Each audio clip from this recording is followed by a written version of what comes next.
All right, and here we are. We are live right now, Mr. Brad McBride. We are live on LinkedIn for everybody to watch and see and check out. And I just want to say thank you for coming on to the show and having a conversation with me and giving me your time. I know that it's super important, and we only have so much of it. So thanks for coming on the show, man.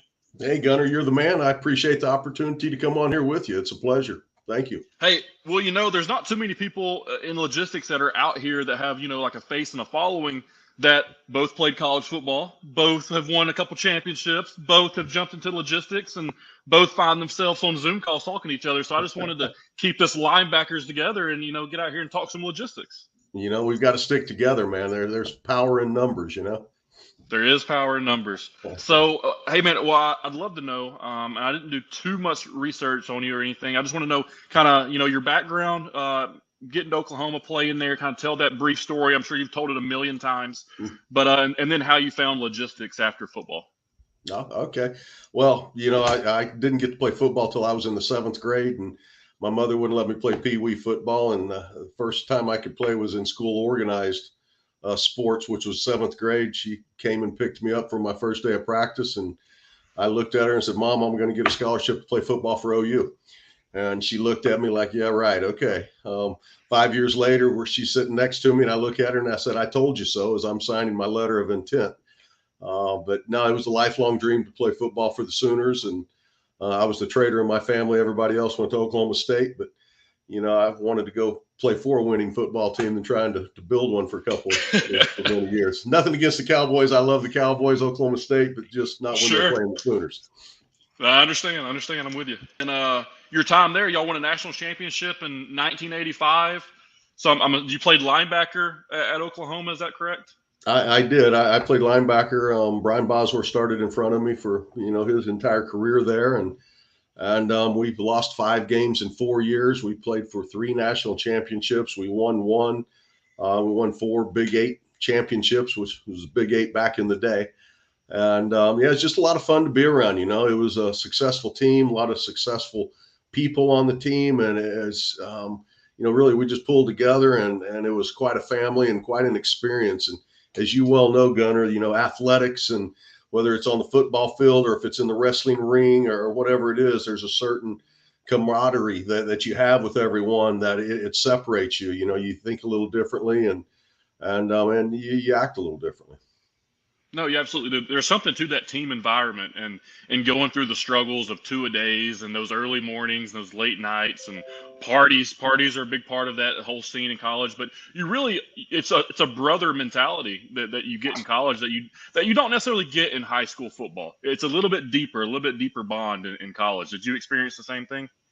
Absolutely. And still to this day, there's probably 40 or 50 of us from back in my tenure there from 84 to 1988 at the University of Oklahoma, where 40 or 50 of us still get together once a month on a Zoom call, and we see who can tell the biggest lies and, just have a lot of fun on there. But just we stay in touch. And, I think that probably with the transfer portal and things like that today where, college football has really changed, and don't know that there's ever going to be that same sense of togetherness that you had back whenever we played, when there was no transfer portal and you make a commitment, you're there for 4 or 5 years, and unless you want to transfer and set out a year. But things are change is a constant, as we both well know, and sure, and the people that deal with that change the best are going to be the happiest. Well, you look at it, even I played 2009 to 2013, even just that short time ago, that's 10 years ago. None of that was there. We didn't have the transfer portal. We didn't have the NIL deals. We didn't have any of this stuff. It's all happened very recently. What do you think about the name, image, and likeness, the NIL deals, and these college players getting paid to go to not only to go to school, but getting paid to play as well? Well, it's pretty bizarre. I never thought I would see it, but I think the biggest problem with it today is that there's really no boundaries around it. There's no guidelines on what can be done and what can't be done. So it's really kind of the wild, wild west. And I think I don't really know that it's good for college football, in my opinion. I'm with you. I don't, anytime you put money into it, we've always said for years, like a little bit more money would help, but it's not because college football players should be rich. It's because they need a little bit of money to eat. Like if they go out to eat, or, if they need to go buy some clothes or something like that, not to buy cars and to become millionaires in college. Yeah. It takes the fun away from the game. It takes the passion away from representing your school. Now you're representing yourself and just trying to get to the next level. Yeah, it's so true. And, it's just it's so demanding. I mean, college football is a job. It's a job that the player in really any college sports. It's not just football. I mean, it's the women's softball team. It's men's basketball, women's basketball. It's any collegiate sport. It's you practice like you're working there. And I mean, they require a lot, and it's a lot of investment, a lot of time investment, and a lot of energy as well. And a lot of that carries over to where you're at now and what I'm doing as well. And when you look at logistics, I find a big team aspect to logistics being, the driving force and factor to successful companies, just like successful teams. So how'd you get into logistics? Did you jump right into it right after college? Tell me that story. Well, after college, I went to work in the land as a landman, going down into the courthouse and checking, people, owners of royalties and things of that nature. And it just wasn't my cup of tea. And university called and said that a person from CF Motor Freight or Consolidated Freightways was coming into town wanted to hire or interview a few people. And I was one of them. And so that's how I accepted the job and moved to Dallas and got into the freight business back in 1988.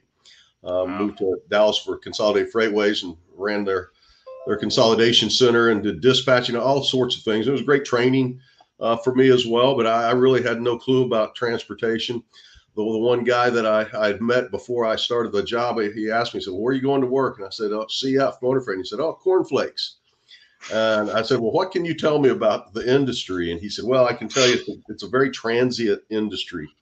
People just tend to move from company to company. And his recommendation to me was to, you take this job and take it as a career, like you're going to retire with that company and with that same type of mentality and that same attitude. And, sports and the business world are very much intertwined.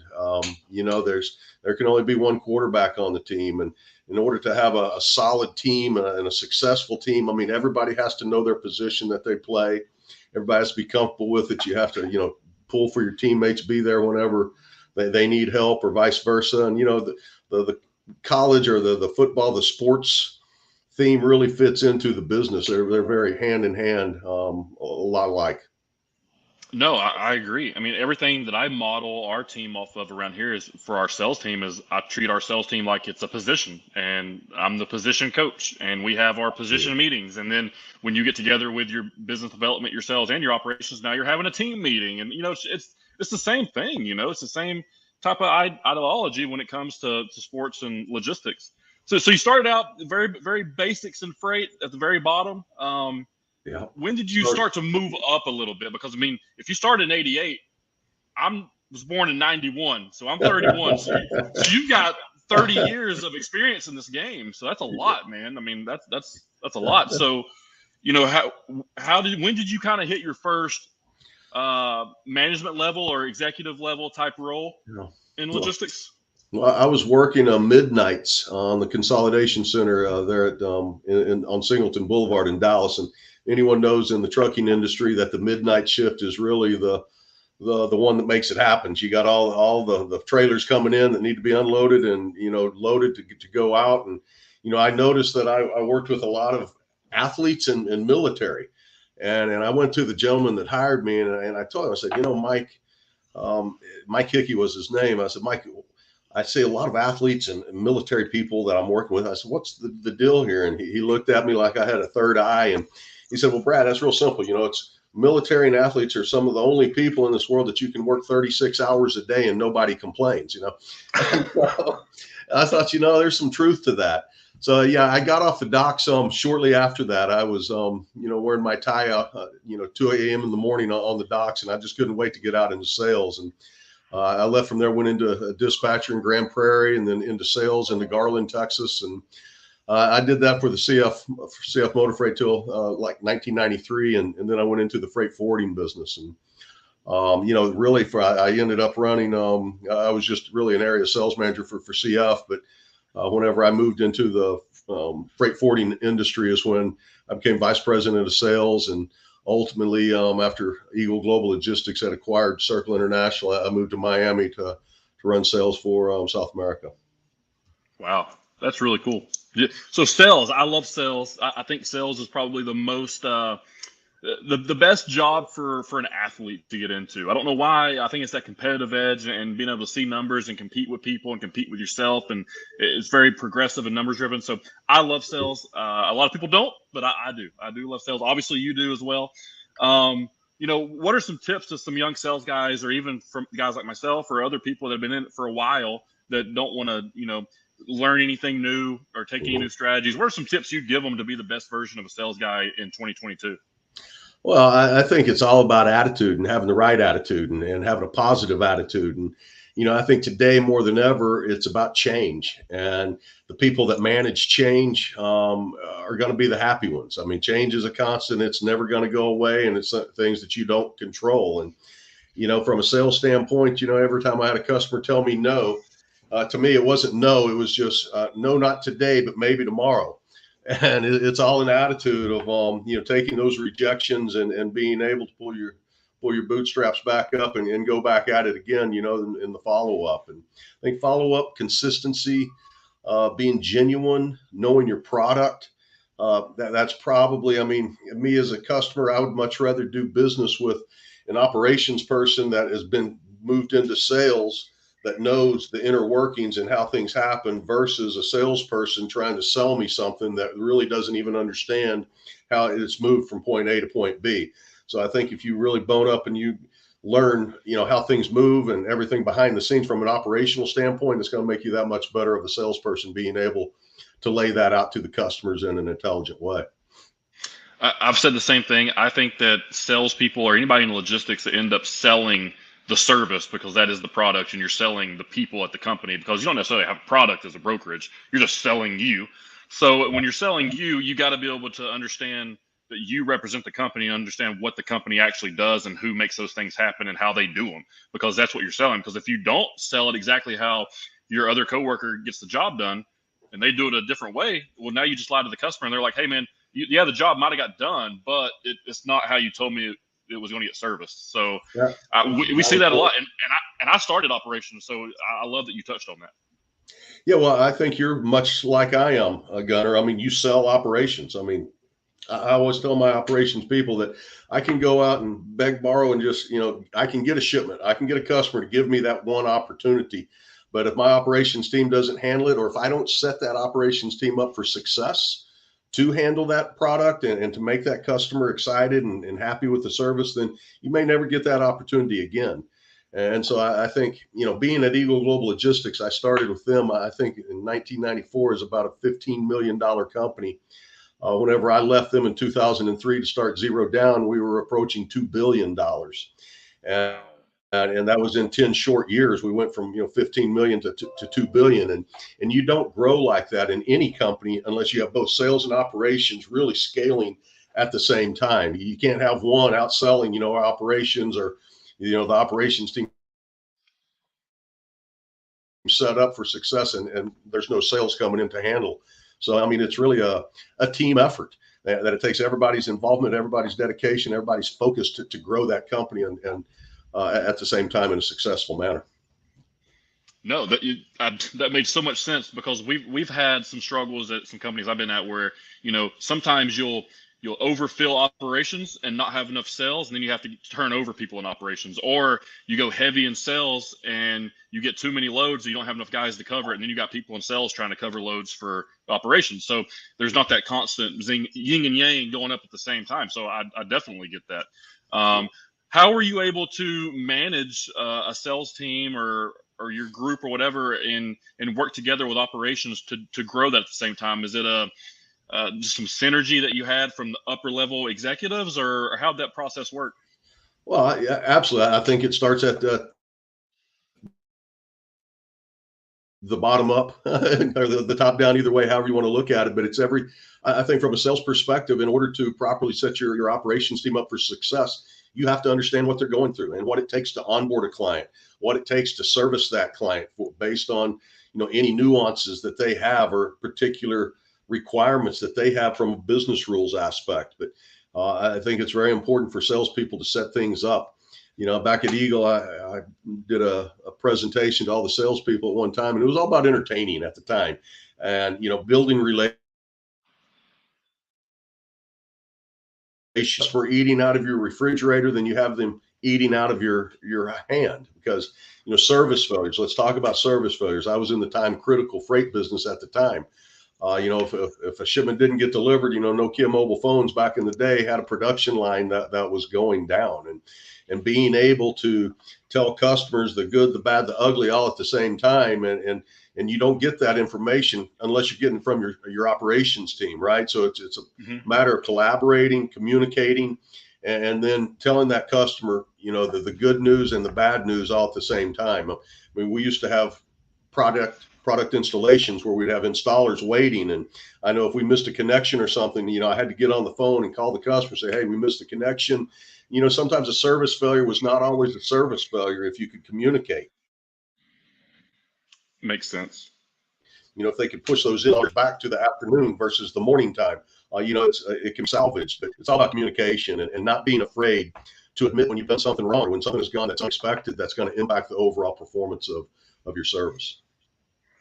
Yeah, no, you're right. And I mentioned the same things to my guys. I tell them, hey, just tell the truth. I think transparency is the biggest thing, but communicating that transparency, right? And communicating the truth, because how many times in this industry do we see people say, oh, driver blew a tire or their turbo's out, or, you hear that so many times to where the customer knows that right. is a lie. So when it is the truth and you tell them that, they're not going to believe you. And now they're just going to think of you in a negative way. So just be completely honest with them, completely upfront, show them the papers, show them whatever you need to show them right. This is the truth. And just tell them when it gets there and over communicate. I've always said that. Let them tell you you're talking too much. And we've had customers say that. Right. Like we've had customers say, listen, back off. We don't need updates every 30 minutes. Okay, cool. Right. Every hour? Okay, no, when do you need them? Like, we'll get them when you need them. Just let us know. Well, and that's it. It's performing the way the customer expects you to perform and to be updated the way that they expect to be updated. And again, I believe there's some customers that ask for things that are just unrealistic. And as a salesperson, it's being able to tell that client, we really can't do that. We have to do it this way in order and have the reasoning why. It's not easy. If it was easy, anybody could do it. And transportation is not just delivering from picking up point A and delivering to point B. There's a lot of things that happen in between there as well. So with all this experience and being able to see the 90s, the 2000s and the 2010s, and now the 2020s, what's the biggest difference from your time in the 90s to the current market? Like what's the biggest difference in transportation? It's technology. Technology without a doubt. And it's still, we're nowhere close to where we need to be. I mean, it's $1 trillion plus industry that is archaic today in technology. I mean, you've got UPS and FedEx as being the most automated, digitally computerized, digitally automated companies in the whole transportation world. For an example, UPS and FedEx can give you login credentials and you can access a billing center that has all of your data there. There's not an LTL carrier out there that has that or can give you an API invoice on the backside. So there's a lot of opportunity to grow from a technology standpoint and automation and efficiency. And I really think that's what we're going to continue to see today and tomorrow in this industry is automating in all different facets. So automation. Now, when you're talking automation, are you just talking about technology in general as far as like EDI capabilities and GPS tracking and kind of synchronizing the communication on a digital front with like AI instead of just with human mistakes and human people? Because that might be the biggest issue in logistics is that there's so many people that touch the same load that it's a game of telephone. There's no way that you can get the exact information that you need unless there's kind of a paper trail of a digital footprint. Is that what you're kind of seeing? Absolutely. And I'm talking about technology in every aspect, whether it's load building, whether it's creating a route. Me as a dispatcher for CF, I used to have little 5x8 cards in my little slots. And, as I'd take the pickup, I'd put it down. But, now there's route building optimization software that tells you this is the first stop, second stop.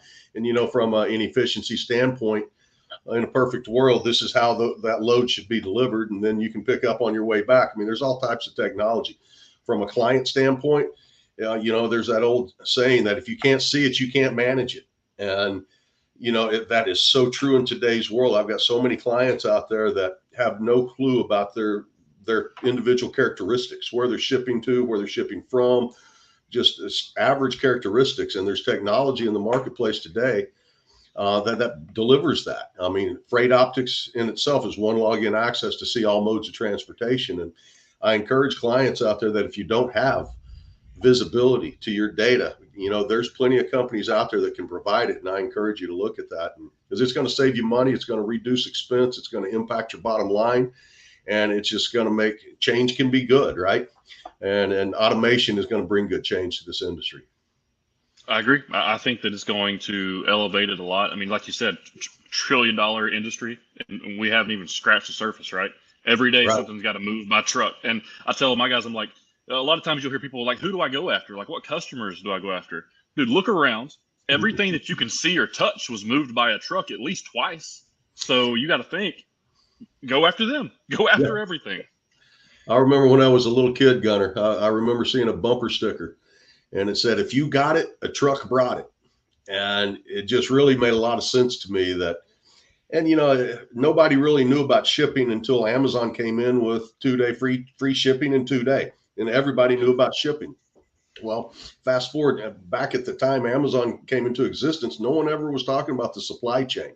Today, everybody's talking about the supply chain, because I mean, it's a sexy industry to be in today, because people realize how critical it is to our everyday lives, Yeah, no, absolutely. Absolutely.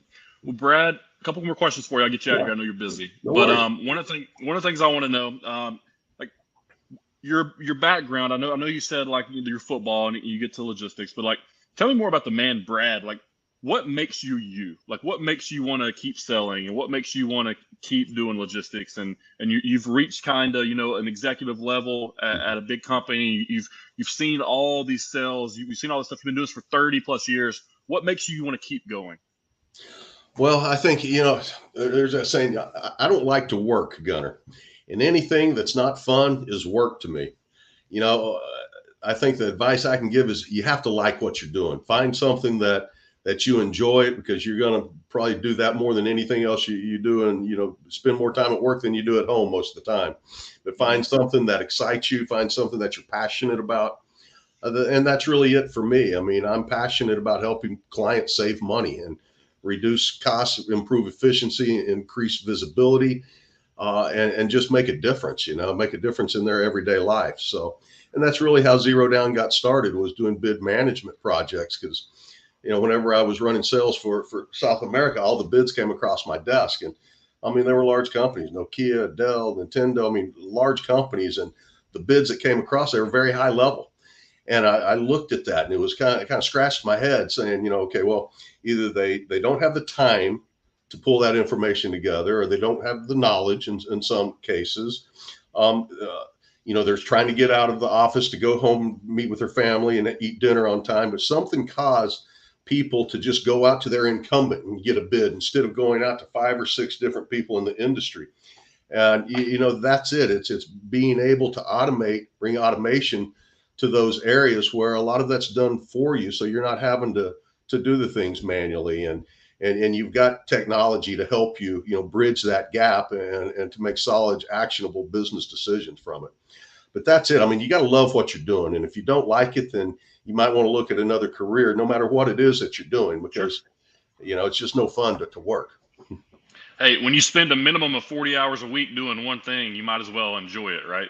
Absolutely. I mean, because you're sleeping about the same amount of time, and we all love to sleep, so you might as well enjoy work. I ask this question to everybody that comes on. What one tip would you give to someone looking to get into this industry? One tip to look and get into this industry is one tip is just be happy. Find what makes you happy, whether it's parcel, whether it's LTL, whether it's consulting, and then just, go full out. I mean, hard press it and learn all you can about it, and invest the time and the knowledge to be the best that you can be. But you have to find a team to work with that has your same mentality, your same thoughts on life and work ethic, and the whole 9 yards. You just have to find the good fit to allow you to grow. All right. Last question for me, and this is me being selfish on this question. All right, and then I get it. So big linebacker fan. You played right with Brian Bosworth for 4 years, 3 years, Mm-hmm. 4 years? Yep, 3.5, yeah. Mm-hmm. Was he as good as advertised all the time? I tell you, Brian, obviously he's 2-time Butkus Award winner. Brian, and I tell people some of my favorite memories of college. I never started a game, Gunner. I never started at one game at the University of Oklahoma. But I knew my role. I'm sorry? Bunch of playing time, though? Did you get a bunch of reps? Yeah, I lettered in all. I played all the different special teams and everything, and I played, but I never started a game. And I was okay with that. Again, everybody has to know their position and everything. Yeah. But, and I tease people. I tell people I played guard, end, and tackle. I sat on the end of the bench, guarded the water, and tackled anybody that tried to get it. But at the end of the day, I got my education, and I've got relationships that are going to be lifelong relationships for me. And memories that no one can ever take away from me or any one of my teammates, and just a certain sense of accomplishment and success that you have that winning attitude, and all of a sudden it carries over into your personal life, whether it be with your kids or your marriage or your work or whatever it is. It's all about attitude and having that can-do type of mentality that, every time we walked out of the door, so, and I know it came from Oklahoma, not Notre Dame, but, play like a champion. You're going to see that on my LinkedIn, that, and that's it. You just have to be a champion in your own eyes, and do self-analysis every day. What did I do right? What did I do wrong? What could I have done different? Right. But it's all about having fun and enjoying life and finding your way, whatever way that is. Well, hey, that's what you got to do. That's what you got to do. So if you got so Brian was good as advertised, huh? He was so let me go back on. Okay, let me finish my. So yes, he was. He knew where the ball was going before it was going. But I'm going to tell you, the thing is, Brian had some guys up on the front line like Tony Casillas, Ricky Bryan, our defensive ends. Literally, our front line kept the guys off the linebackers, and if you could run through the spot and know where the ball was, and you could make the tackle. But that was another big reason for Brian's success, was having the front line teammates that he had up there that kept him free, so he could float from sideline to sideline. And he was fast. Some of my favorite memories was on Sunday morning, watching the game film from the previous day and literally being able to rewind, every play and watch it over and over again. It really amazed me at the athletes that we had on the team then, and just the success that we had. It's really a dream come true there. It is crazy how some of the best players of all time come from teams that have 10 other really great players. They just stand out because they're the ones making the plays on that team, right? Okay. But then you see when you get to the pros, it's a level playing field. Now you got guys that are getting up on the linebackers, and maybe that career didn't turn out the way it should have, or whatever. Mm-hmm. Things happen, whatever it might have been.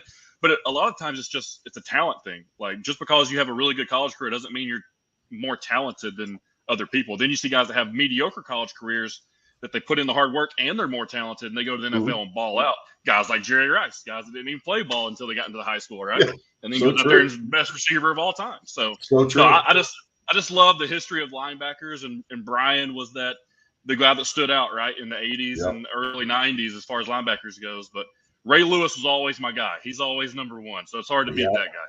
Well, I tell you what, he was a stud for sure. There's been a lot of them. In Oklahoma, we just, on our little text group, we just had a recent who was the top linebackers in OU history, and there were some pretty interesting names coming up there, like Rod Schote and Daryl Hunt and George Cumbie and some guys that were just beasts out there, guys that I grew up watching play. It's some pretty interesting guys out there. Well, that's awesome, man. Well, hey, Brad, it was a pleasure talking to you. Thank you so much for coming on and giving me your time. And I'd love to check in with you maybe in a few months or a year or so and see how you guys are doing and just catch up and stay in touch. Yeah, man, I want to come live with you, man, and let you teach me how to get in the wrestling ring. Now, going back in OU, we had a guy named Dr. Death. Do you remember Dr. Death? Steve Williams? Of course Steve I know Williams, Dr. Death. Man. Yeah. Steve Williams was a good friend. He was a lot older than me back in the day, but my strength and conditioning coach, Joe Jurassic, was real good friends with him. And Dr. Death was quite the character, man. And it's all good stuff. And, athletes are in the wrestling ring, man. I'm telling you, you can't get in that ring if you're not an athlete. That's for sure. Hey, real quick, I tell everybody, I said I was in really good shape in college. Like, mat drills, early morning conditioning, Yeah. Summer. I was in good shape in college to go 4 or 5 seconds at a time and then take a break and then do it again. I was in great shape to do that for a whole game. I got into the wrestling ring during, we did spring break. And instead of going to Florida for spring break and partying, my junior year, I went and trained pro wrestling because I was going to start getting in shape for it.